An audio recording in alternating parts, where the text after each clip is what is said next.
Pred nama je priča iz donekle domaće noćne mitologije. Pričamo o vešticama. Verovatno su se mnogi od nas tokom života i sami susreli sa pričama od kojih se malje kostrče na koži.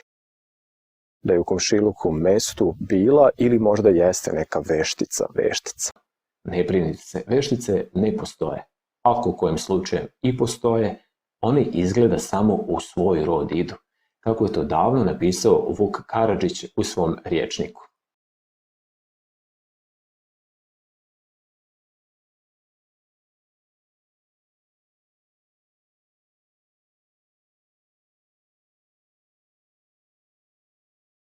Veštica, vještica, brkača, ordulja, rogača, veštac, polunoćanin, veštar. Kada smo već kod rodova, ne zaobiđimo ni vampire, pošto su veštice i vampiri vrlo srodna bića unutar srpskog folklora, srpske narodne religije.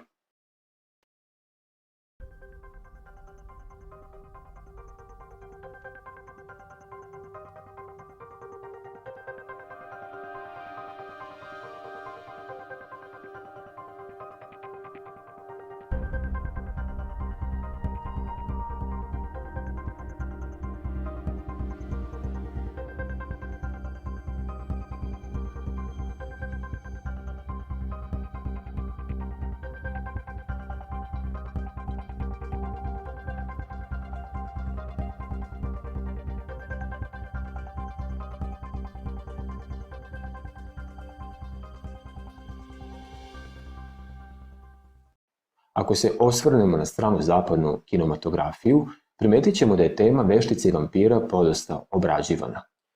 U filmovima i serijama veštice i vampiri su prikazani kao zlikovci, ali u novije vreme i sve češće kao dobri devojke i momci iz kraja, često dobrodušniji od samih ljudi. Intervju s vampirom, Prava krv, Vampirski dnevnici, Sumrak saga, Salem, Sabrina i tako dalje, neki su od naslova u kojima se blagonaklono obrađuje karakter ovih bića. Čini se lepo je biti veštica i vampir i treba im se pridružiti. Čak je čuveni grof Drakula od jedne izuzetne rugobe u nemim filmovima pre Drugog svjetskog rata u međuvremenu postao kao plišani medo, kome bi gotovo svako rado postavio svoj vrat na tacni i pitao: gospodine Drakula, jel može još? Vekovima demonolika zla bića sada se prikazuju kao pozitivna. S druge strane, u domaćoj kinematografiji, koja se do duše retko bavila temom veštice i vampira, ali kad god se bavila, veštice i vampir su prikazani shodno srpskom i opšte slovenskom folkloru kao nikako dobronamerna bića. Vještica se zove žena koja po pripovetkama narodnim ima u sebi nekakav đavolski duh, koji u snu iz nje iziđe i stvori se u leptira, u kokoš ili u ćurku, pa leti po kućama i jede ljude, a osobito malu djecu. Nijednoj mladoj i lijepoj ženi ne kažu da je vještica, nego sve babama. Žena koja je vještica, kada iz nje iziđe onaj duh, leži kao mrtva i da joj čovek okrene glavu gdje su joj noge bile, ne bi se više ni probudila. Sjetimo se filmova Leptirica iz 70. godina 20. veka koji je nastao na osnovu pripovetke posle 90 godina Milovana Glišića, a u kome mladu devojku ujeda leptirak, odnosno vampir Sava Savanović, pa se ona pretvara u dlakavo stvorenje oštrih zuba, toliko veliki da ne može ni usta da zatvori. Ili filma Sveto mesto iz 1990. godine koji je nastao na osnovu pripovetke Vij Nikolaja Gogolja, a čiju okusnicu čini odnos između mladog bogoslova i mlade pokojne veleposjednice veštice, koja je za života zla i raskalašna, a koja se po smrti vampiri. Naime, on je angažovan da pokojnici 3 noći zaredom čita molitve za upokojenje u seoskoj zaključanoj crkvi, ali se ispostavlja da pokojnica šeta, on crta zaštitni krug oko sebe, ali poslednje noći podleže njenim iskušenjima i ujutru zajedno sa njom biva pronađen u sanduku i zbog toga svirepo kažnjen. Vukodlak, vampir, se zove čovjek u koga po pripovjetkama narodnijem, posle smrti 40 dana, uđe nekakav đavolski duh i oživi ga, povampiri se. Potom Vukodlak izlazi noću iz groba i davi ljude po kućama i pije krv njihovu. Pošten se čovjek ne može povampiriti, već ako ga preko njega mrtva preleti kakva tica ili drugo kakvo živinče prijeđe. Kao što uzmu vrana ždrijebca bez biljega, pa ga odvedu na groblje i prevode preko grobova u kojima se boje da nije vukodlak, jer kažu da takav još ždrijebac neće, niti smije prijeći preko vukodlaka. Ako se o kom uvjere i dogodi se da ga iskopaju, onda se skupe svi seljaci s glogovijem koljem. U vrijeme gladi često ga priviđaju oko vodenica, oko ambara žitnijeh i oko koševa kukuruznijeh. Kažu da sve ide sa svojim pokrovom preko ramena. Vuk Stefanović Karadžić reformator je srpskog jezika, ali i prvi istraživač i sistematizator narodnog života Srba. Od Vuka pa do danas nastali su brojni radovi na temu veštice i vampira. Ono što Vuk nije rekao u svom rječniku, rekli su brojni drugi, pre svega etnolozi. Mada je Vuk uhvatio suštinu. Etnološke istraživanja potvrđuju da koliko je kulturnih zona i mesta kod nas, toliko je verovanja i običaje, ali da je ipak moguće izvući neke opšte crte. Veštica i vampir su, kako se veruje, bića podzemnog sveta. Oni su demonska, ili bolje reći poludemonska bića, zato što je za njihov nastanak potrebna ljudska osnova. Ovdje nije reč o nekom demonskom biću po sebi, već je reč o čoveku koji se uz odgovarajući nadravni podsticaj pretvara u demonoliko, odnosno veštičje ili vampirsko biće. Razlika je u tome što se živa osoba menja u veštičje, a mrtva u vampirsko biće.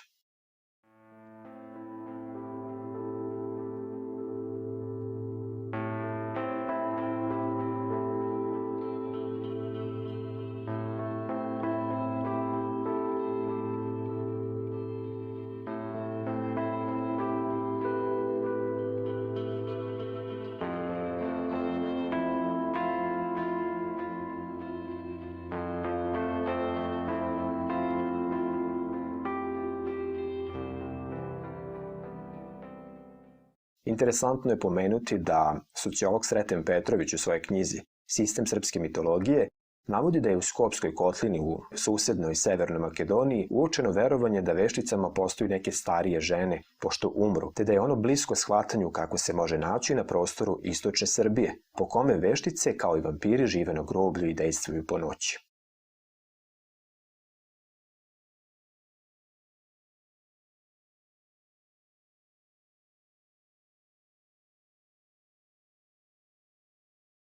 Iako se ne poriče da se u oba bića mogu preobražavati osobe oba pola, uočava se izvestan rodni i dobni stereotip u srpskom folkloru.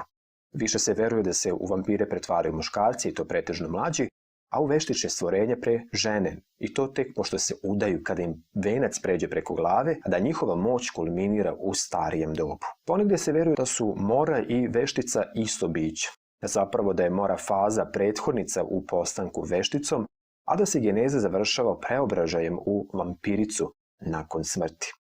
Prema etnologu Tihomiru Đorđeviću, veštica je ženski korelat vampira. Oba bića mogu biti nevidljiva, ali se pretvarati u nešto drugo, obično u neku od životinja. Za vešticu kao i za vampira postoji verovanje da voli da pakosti ljudima, posebno onima koji su sa njom krvno povezani. Na meti su, kako se veruje, i domaće životinje, ali i sve drugo što ljudi posjeduju i čine.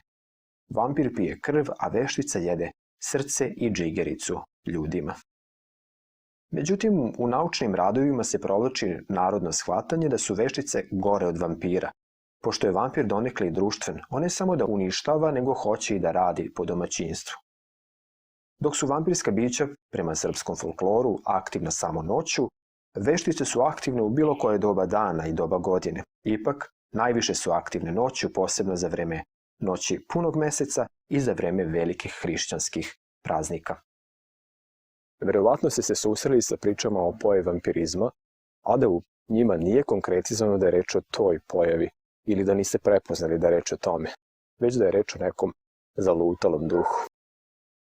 Veruje se da postoje dve vrste vampira, vampir kao duh i vampir kao oživljeno, ali ipak mrtvo telo, kao živi pokojnik. Moć vampira je u njegovom pokrovu.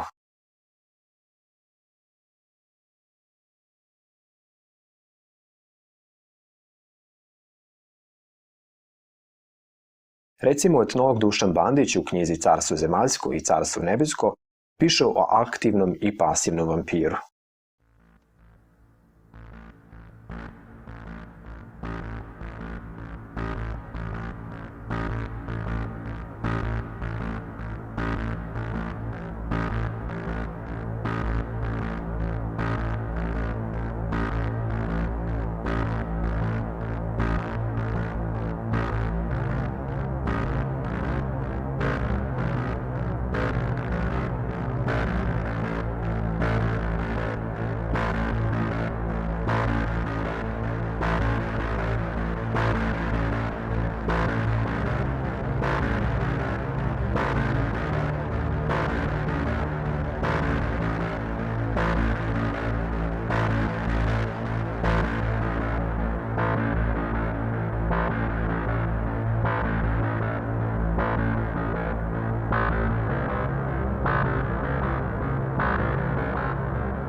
Etnolog Veselin Čajkanović postulira da je starosrpski vrhovni bog prvobitno bio ništa drugo nego najveći i najstariji vampir. U pitanju je Dabog, Dažbog, Dajbog. No, zaista je nezahvalno pokušavati bilo kakvu rekonstrukciju Partenona starosrpskih božanstava, jer su postojeći podaci izuzetno fragmentarni. Verovanje je da postoje ljudi koji se za života, odnosno po smrti, mogu preobraziti u nešto drugo, nevidljivo ili vidljivo pa neljudsko, da mogu da premošćuju prostor i vreme, da svojom harizmom, očima ili na neki drugi nadravan način mogu da najčešće negativno utiču na prirodu, stvari, ljude i događaje, rasprostranjeno je širom zemaljskog globusa. Kulture različitih naroda, kako prošle, tako i današnje, govore o postojanju mnoštva bića sa bliskim karakteristikama. Među njima su i veštice i vampiri. Takve priče su posebno nezgodne u momentu odrastanja, znate, stari, a osobito to babe i dede, vole da rade, plaše svoje potomke pričama o nekakvim vešticama, babarogama. Doće ti babaroga ako nas ne budeš slušao. A izgleda se i sami plaše njih, pošto pribegavaju različitim zaštitnim magijskim radnjima.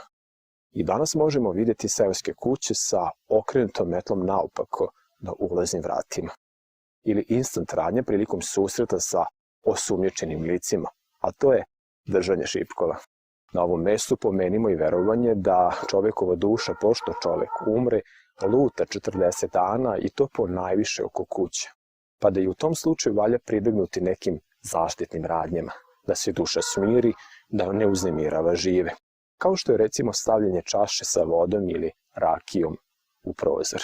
U pokušaju zaštite od takozvanih veštica i vampira kroz istoriju su praktikovane različite metode, od onih benignih, poput korišćenja različitih molitava, bajilica, amajlija, do vrlo ekstremnih, poput progona, mučenja i lišavanja života ljudi i životinja, pa i skrnavljenja ljudskih leševa i grobova.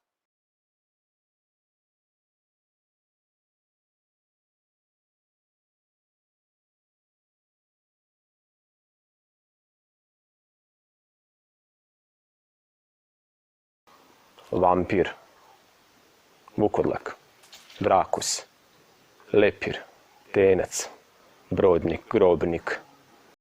U istorijskim udžbenicima često nailazimo na predstave u srednjem veku kao mračnom periodu u istoriji evropske civilizacije, a zanimljivo je to da se vešticomanija i vampiromanije događaju upravo u periodu takozvanog ljudskog preporoda od novog veka pa do duboko u 19. vek. Čini se, vampiri su posebno bili aktivni u vreme prosvetiteljstva.